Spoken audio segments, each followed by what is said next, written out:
Friderikus Sándor következik. Jó estét kívánok! A múlt szerdai békemenet megint megmutatta, hogy az üvöltő agresszivitás a szélsőjobb bevált eszköze lett.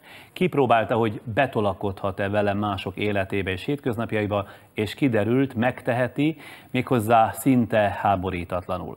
Ahogy március 15-e óta immáron másodszor megtapasztalhattuk, a kormánnyal, a kormányfővel és a koalícióval nem szimpatizáló szélsőjobboldali szavazók előszeretettel teszik tönkre a rendezvényeket, paradicsomaikkal, tojásaikkal, sípjaikkal, na meg az indulataikkal. Sokak szerint ez a szólás és gyülekezési szabadság része, nem pedig mások rendezvényeinek a megzavarása.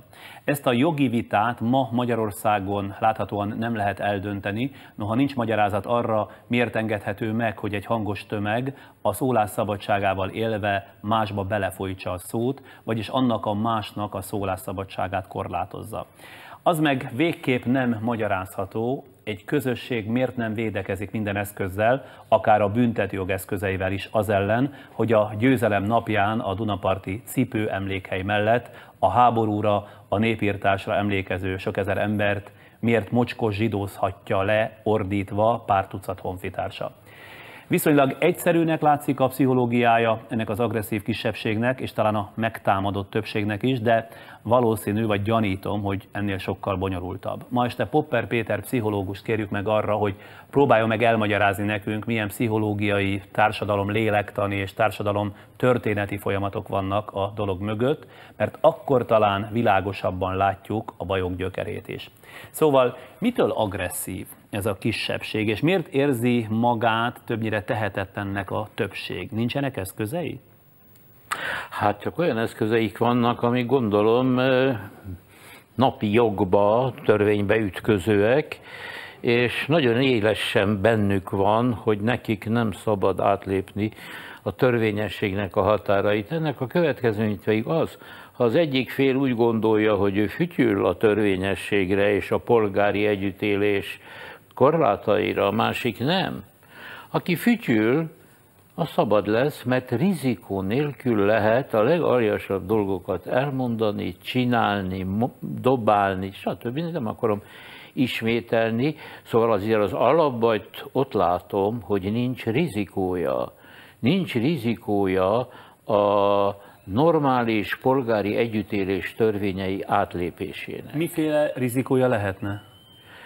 Sajnos ezt nagyon félve mondom, de azt gondolom, hogy vagy állami részről, vagy ha az elmarad valamiért, akkor sajnos a kisebbségnek meg kell védenie saját magát. Ez egy ellenszenves álláspont, ugye, mert rögtön azt fogják mondani, hogy micsoda polgárháborút akarsz. Bocsánat, csak hogy értsük, a kisebbség ebben az esetben a többség, ugye, a csendes többség, vagy a béketűrő többség? A béketűrő többség, és illetve annak bizonyos kipécézett valóban kisebbségi részei, például zsidók, például cigányok, stb., de az egész, hogy mondjam, kisebbség, összetéve a kisebbségek, az a többség.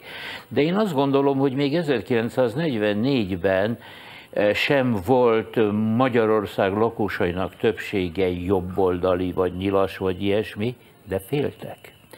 De féltek, mert olyan agresszíven léptek fel, géppisztolyokkal, halállal, hogy az emberek megijedtek, bezárkóztak a házaikba, se menekülőt nem fogadtak be, se ők nem dugták ki az orrukat. De azért mondjuk egy más helyzet volt, akkor azért háború volt. Háború volt, igen, de a lényeg mégis az volt ebben a dologban, hogy szabad kezet kaptak a félelem miatt, a igazi kisebbségben lévő terroristák. Igazi kisebbségben lévő terroristák. Na most ennek a mély gyökerei borzasztó nehezek. Engedd meg, hogy én mondjak valamit. Valaha, amikor én egyetemista hallgató voltam, akkor volt a Luxor kávéház. Az egy irodalmi művész kávéház volt, írók jöttek össze, és egy-két egyetemi hallgatót is beengedtek, ha kussolt, ha nem dumált bele a nagyok szövegébe, de borzasztó érdekes volt, és ide megérkezett egyszer az Erk Zoltán egyenest a börtönből, és mondott egy politikai diagnózist, amin én azóta is őrzöm magamba. Azt mondta, hogy korunk tragédiája, hogy két történelmileg elavult társadalmi rendszer küzd a világuralomért. Ez sokkal mélyebb, mint első pillanatra látszik, ez nem egy bombó. Ezt hogy érti? Ezt úgy értette, hogy a kapitalizmus fölött eljárt az idő, és a szocializmus fölött is. Szocializmus fölött is, és egyik se tud újítani. Ha ma a magyar politikát nézzük, azt a visszakacsintást a Horthy Magyarországra, vagy azt, hogy a szocialistáknak is ötletteleneknek tűnnek, és a jobboldali annyira ötlettelenek tűnik, hogy gyerekkoromból déjà vu, és már hallottam 8-10 éves koromban ezeket a jelszavakat, és nincs semmiféle, hiába dumálunk, nincs semmiféle jövőképük. Nem lehet tudni, hogy mit akarnának csinálni Magyarországgal, akkor se, ha teljesen szabad kezük volna. Na most én azt gondolom, hogy itt vannak egyéb ilyen mély társadalmi vonulatok. Nekem egyre többet jut eszembe, hogy élt a századfordulón Svájcban egy francia társadalom tudós, Sorel. A Sorel azt állította, hogy a 20. század, ugye akkor az még eljövendő volt, embere olyan életet fog élni, ami nagyon hasonlít a primitív ősi társadalmakéhoz, vagyis használni fogja a világot, de egyre kevesebbet ért belőle. Nem érti a világot, csak használja. Mire alapozta ezt Sorel? Hogy a tudományok olyan iszonyatos mennyiségben halmozzák föl az ismereteket, hogy az egyének számára már áttekinthetetlen, feldolgozhatatlan, és ez valóban így van, nem? Hát én használom a kocsimat, de ha lerohad, hát megnézem, hogy nem fogyott-e ki a benzin, de hát sárga angyal, és ugyanez van a televíziómmal, amit büszkén mondok, hogy műhold, na de ha tönkre megy, szerelő, és ha fáj a fejem, akkor azt mondom, hogy kérek egy kvarelint, mondjuk a feleségemtől azt mondja, hogy csak antineurologika van itthon, az is jó lesz. Ugyanis ha nem vagyok orvos, vagy nem vagyok biokémikus, fogalmam sincs, hogy mi a különbség a kettő között. Honnét tudja a kvarelin például, hogy nem a hónalja a fáj, hanem a fejem. Például. Hogyan vetíthető ez ki a társadalomra, pontosabban a pillanatnyi magyar helyzetre? Hát ugyanis én maradok még egy kicsit, pár percig Soreliánus. Sorel azt mondja, hogy ha az emberek nem értik a világot, amelyben élnek, még azt a példát is mondja, hogy ha 100 régi görögöt elvittek volna egy elhagyott szigetre, az nagyjából reprodukálja a saját kultúráját. Ma 80 ember mit tud reprodukálni az európai kultúrából? Vagyis Sorel azt mondja, hogy szorongani kezd. Ha nem értem, ami körülöttem és velem történik, akkor szorongok. Mert az ember egy megértésre beállított lény, egy megértésre. Szóval, ha megyek az utcán, és szembe jön a legjobb barátom, és mondom, hogy Gyurikám, és azt mondja, hogy hagyj békébe, az fáj, és nem értem, és szorongok, de ha fél óra múlva valaki azt mondja, hogy tudod, hogy a Gyurinak meghalt reggel a mamája, elmegy a szorongásom, elmegy a félelem, mert értem a viselkedését. Na most ugye, tehát szorongó társadalom jön, mondja Sorel, 20. századra. Szorongani fog. És az emberek utálnak szorongani, és valami megértést keresnek, és ha nincs megértés, akkor álmegértésekhez folyamodnak, ez pedig a mítosz. A mítosz semmi más, mint egy álracionális magyarázat. Nem igaz, de mégis megnyugtató, mert egy magyarázat is, akkor azt mondom, hogy az a tűzgömb, amit az égen látok, az arról szól, hogy Apolló hajtja Héliosz szekerét, mondjuk egy mítoszt. Na most azt mondja Sorel, hogy tele lesz a 20. századi, hozzáteszem a 21. is mítoszokkal, mítosz éhesek lesznek az emberek, méghozzá könnyen érthető és megnyugtató mítoszokra lesznek éhesek, és ezek meg is születtek, rengeteg mítosszal lett tele a 20. század. Például? Vérmítosz, faji mítosz, rasszista mítosz, új típusú szovjetember mítosz, amerikai életforma mítosz, közepes tehetségű emberek politikai vezérként való mítizálása, Sztálintól Führerig, Rákositól Ceausescuig tele volt mítoszokkal. És mi van akkor, ha a mítoszokból politika lesz? A mítoszokból akkor lesz politika, és sajnos, ez a Sorel tényleg zseniális volt, azt mondja, hogy akkor hatalom lesz belőle, mert a hatalom úgy keletkezik, vagy azé lesz a hatalom, azé a jól szervezett kisebbségé, aki könnyebben érthető és leghízelgőbb mítoszokat tudja adni a tömegeknek. Hízelgő kihez képest hízelgő? Önmagához képest, hiszen végül is, ha nagyon megnézed, mire büszke egy arisztokrata, hogy ő arisztokratának született, mire büszke egy rasszista, hogy ő nem született zsidónak, nem született cigánynak. Ez az érdeme, ez az érdeme. És a politika meg úgy lesz belőle, hogy egy jól szervezett kisebbségé lesz a hatalom, aki ilyen hízelgő és érthető mítoszokat ad a tömegeknek, és akin azzal hülyéskedek otthon magamnak, hogy Zürichben Sorel előadásain ott ült két úr, egyiket Benito Mussolininek hívták, másikát Vladimir Iljicsnek, akik nem a fasizmus a lényeg, és nem a kommunizmus, hanem hűséges szoreliánusok voltak, és megcsinálták a Sorelnek a látomását a valós politikában, a mítoszokkal. Mi van akkor, hogyha a többség, tehát mondjuk úgy, és akkor én visszautalnék a kiindulási pontunkra, a szerdai békemenetre, ha ez a többség, amely békés szándékkal vonul és demonstrál valami mellett, nem talál eszközt, akkor annak előbb-utóbb nem lesz az az érzete, hogy itt anarchia van? De igen. De igen, ha nem talál eszközt, ha nem mer eszközt találni,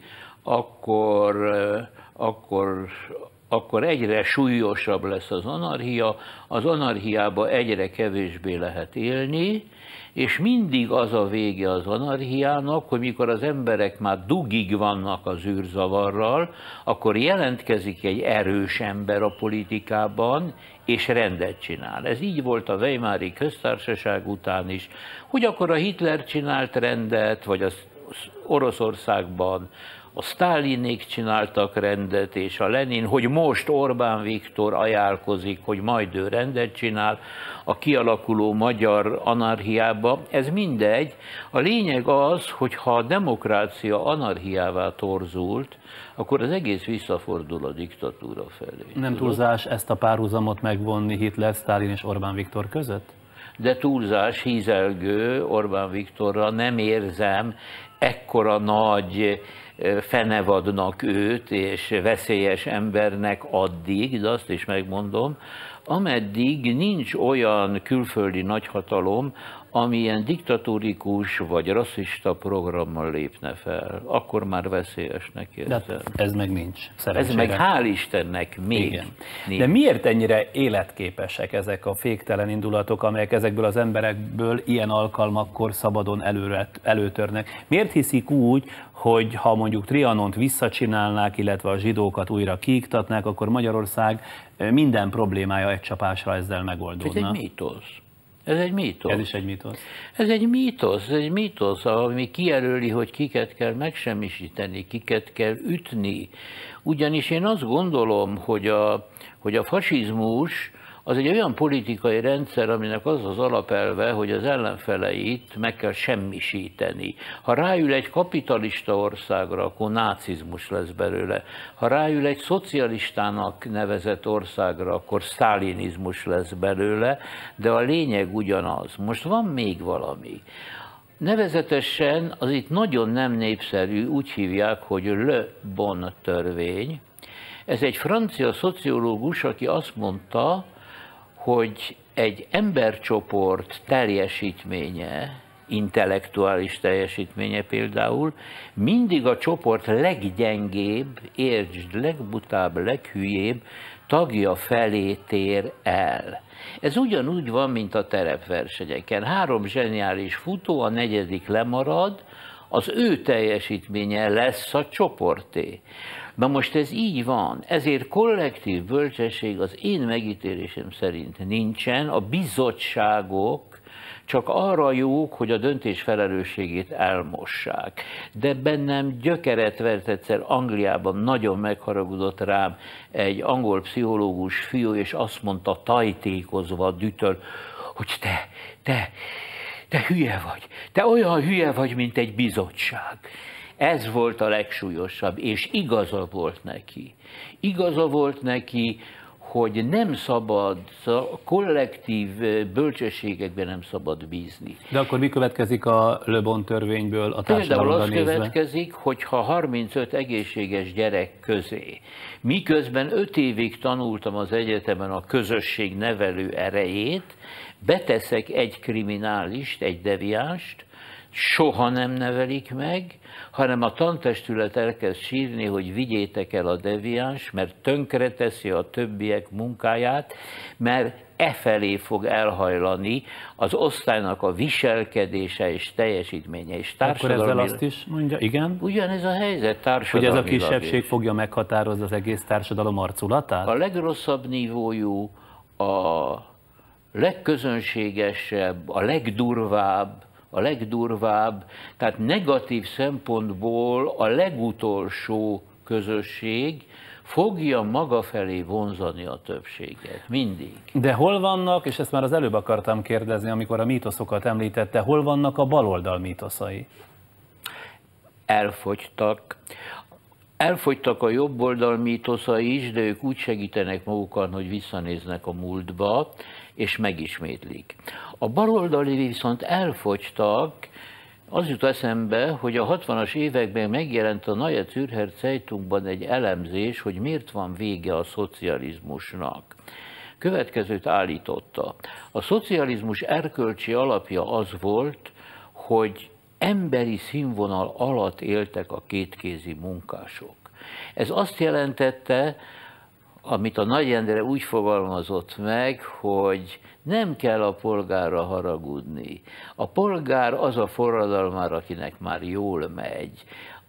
Az volt az erkölcsi alap, hogy mindenkinek legyen jó lakása, ott meleg legyen, ennivalója, ruhája, futballjegye, söre, vagyis egy szociális, morális alap volt. Most amikor kiderült, hogy a kapitalista országban jobban élnek a kétkézű emberek, mint a szocializmusban, akkor a szocializmus morális alapja elveszett. Na most még 2 dolgot írt a Zürcher, az egyik az, hogy soha nem fordult elő, hogy szocialista ország részt vesz nemzeti szabadságmozgalmak leverésében, ez új vonás, részt vett Eritreában, részt vett Angolában, és a másik új vonás, hogy soha nem fordult elő, vagy nem volt elképzelhető, hogy 2 szocialista ország háborúzik egymással, ez is megtörtént Kína és Vietnám esetében, és ebből levonta a Zürcher azt a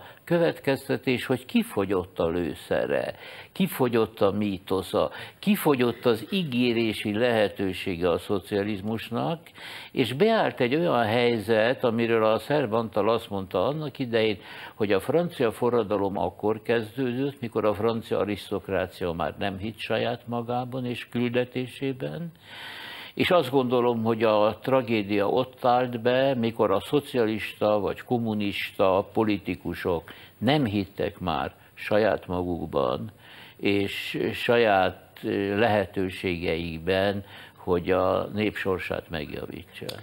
Behoznék egy új szempontot, hogyha szabad. Ugye kizárólag az ember rendelkezik a gondolkodás képességével. Úgy gondolnám, hogy ez tesz minket kivételessé az életben, kivételes lény, és ennek minden ember nagyjából a tudatában is van. De elvileg ugye mindenkinek büszkének kellene erre lenni, és meg kellene követelni a másiktól is, tehát a többiektől is, hogy tartsák tiszteletben ezt a kivételes adottságát.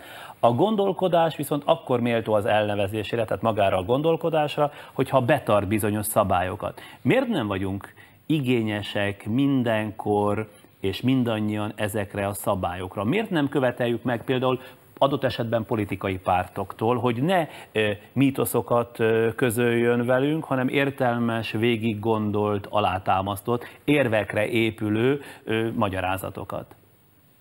Hát mondhatnám azt is, ha ki akarnám nagyon kerülni a kérdést, hogy gondolkodni veszélyes, mert olyan konklúziókhoz juthat el az ember, amin önmaga is meghökken. Ugyanis már a szofisztika rájött Görögországban, hogy a gondolkodás végtelen. Soha nincs egy olyan pont, ahonnét ne tudnék tovább gondolkodni, de az ellenkező irányba is. Nem szabad embert ölni? Végtelen sokáig gondolkodhatok rajta. Miért ne szabadna? Ezen is. Vagyis magyarul.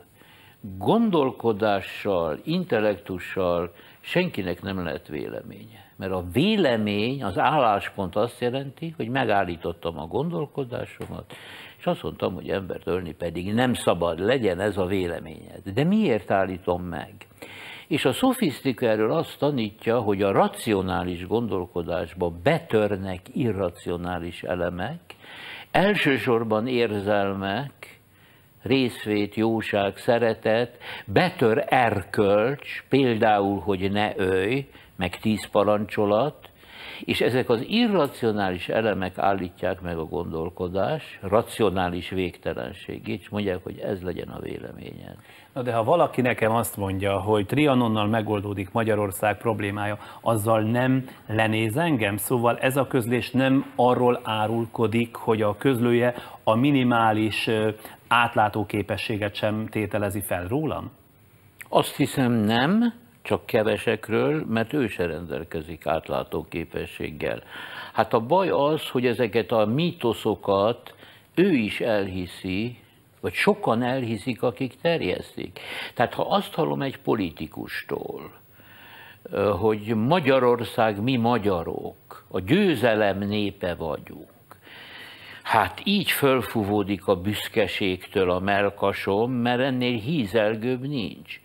Na most közben elgondolkozom, hogy Mátyás király óta minden háborút elvesztettünk, minden forradalmunkat leverték, mindenütt akasztófák, vereségek, halottak, mindenütt külföldi uralom, terror.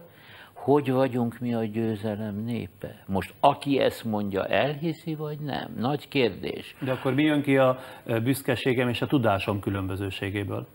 Hát, hogy kénytelen vagyok azt mondani a mítoszra, hogy szép, de nem igaz, és ne tessék engem ilyen dolgokkal, ilyen hazug dolgokkal etetni. Vagy azt mondom, hogy jé, na végre valaki rájött arra, hogy milyen nagyszerű nép a magyarság, a győzelem népe, és elhiszem, és akkor keresem azt, hogy kiket is kell legyőzni. Kik legyenek az áldozatok, amelyek bizonyítják, hogy én győztes vagyok. Szóval ezt a hétköznapi életre lefordítva, vagy legalábbis mondjuk a jelenre, akkor én úgy látom, de majd ön megmondja, hogy jól látom-e, ha azt mondják nekem, hogy itt van az egészségügyi reform, és egyelőre az az ígéret, hogy rendbe tesszük az egészségügyet, nem leszel többé kiszolgáltatott, az orvos nem lesz abban a megalázó helyzetben, hogy paraszolvenciából kell élnie, nagyobb esélyen van a gyógyulásra, színvonalasabb lesz az ellátásom. Szóval ezek mind-mind olyan, hogy úgy mondjam, közlések, amelyeket egy idő után számon tudok kérni, mert ha nem igaz, ugye számon kérhető, tehát a konzekvenciát le tudom vonni, és mondjuk egy szavazati időszakban, vagy szavazási időszakban ennek megfelelően szavazok. De ha a Trianon revíziójáról beszélnek, illetve a zsidók kiiktatásából származik a magyarok baja, mondjuk így leegyszerűsítem, az meg nem kérhető számon, következésképpen nem véletlen, hogy ezzel jönnek, ez utóbbival jönnek, mert ezek végül is számon kérhetetlen dolgok, nem de? Én azt hiszem, hogy igen. Nagyon vigyázni kell a számon kérhetőséggel, tehát mindig előnyben vannak azok a mítoszok, amelyek a vágyfantáziák birodalmába tartoznak, és amelyekről nagyon sokszor bebizonyosodott már, hogy nem igaz. Nem lettek boldogak azok az országok, ahonnét elmentek a zsidók például kokáért.